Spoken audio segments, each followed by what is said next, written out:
Parafraseando o filósofo Aristóteles, que dizia: tratar igualmente os iguais e desigualmente os desiguais na medida em que eles se desigualam.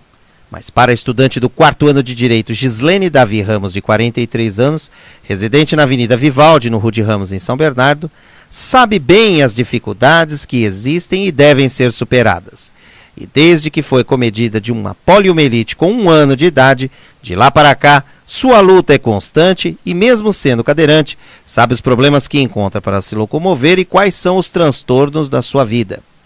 Mas isso não a impede de cozinhar, costurar, trabalhar, dirigir e ir ao banheiro de sua casa, que mesmo sem as adaptações necessárias, Gislene consegue realizar todas as atividades e cuidar da família como uma pessoa normal. Ao lado de seu marido Vanderlei e do seu filho Lucas, a estudante falou um pouco a respeito do seu projeto Somar Vida. Esse projeto Somar Vida é um projeto de inclusão social para a acessibilidade do deficiente. Ele só vai ter a inclusão social se ele tiver acessibilidade. E ele precisa de autonomia para ele usar essa possível acessibilidade. Essa autonomia é o quê? Ele tem que ter condições de sair de casa e se virar sozinho. Ele tem que ter condições de ir ao banheiro sozinho, de entrar num carro, sair de um carro, porque se a gente depender dos ônibus fica difícil. Porque se você tem um carro adaptado, se você sabe se virar sozinha nessa parte higiênica, você pode ir para a rua sozinho. Enquanto você não tem isso, você não pode aproveitar da acessibilidade que existe ou que possa vir a existir. Então,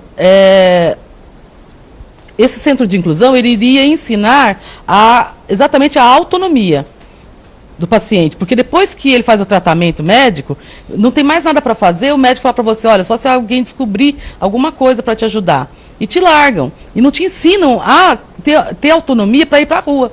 E você tem que aprender isso sozinho, e não tem ninguém que ensina isso. E esse centro iria ensinar isso. Fora isso, nesse centro também teria uma parte jurídica, porque existe muita coisa, muitos benefícios para deficientes, que a maioria dos deficientes não sabem. E não sabe também como conseguir isso.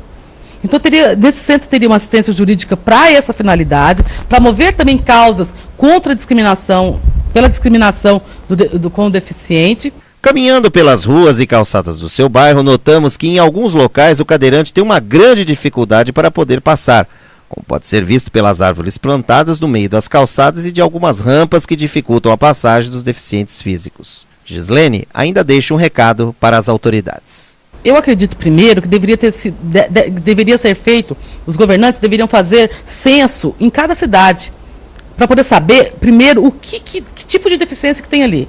Quais são os tipos de deficiências, para você saber, primeiro, eu preciso descobrir qual que é o problema, né? Que tipo de deficiência que você tem. E o que já existe para esses tipos de deficiências nessa cidade. Porque você tem que fazer por partes, tem que ser pequenininho. Isso eu acho que tem que ser em governo local. Porque o federal, já existe muita lei funcionando. Só que o federal dá ordem para fazer, o municipal não cumpre. Ele tem que fazer a parte dele, ele tem que fazer uma lei para poder fazer aquilo funcionar. Então eu acho que eles deveriam primeiro fazer um censo para descobrir como que funciona, a quantidade, quantificar essas pessoas, que tipos de deficientes que tem. E a partir disso, fazer o que tiver que ser feito.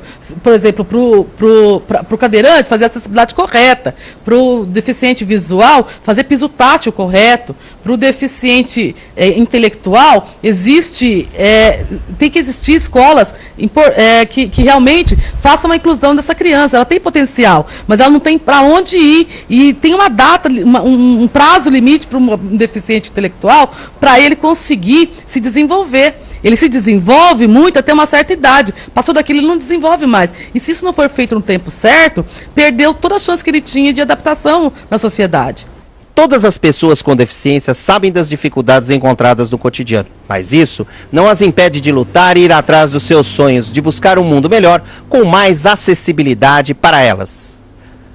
Com imagens de Arley Magalhães, Manuel Alves, para o ABCD Net News.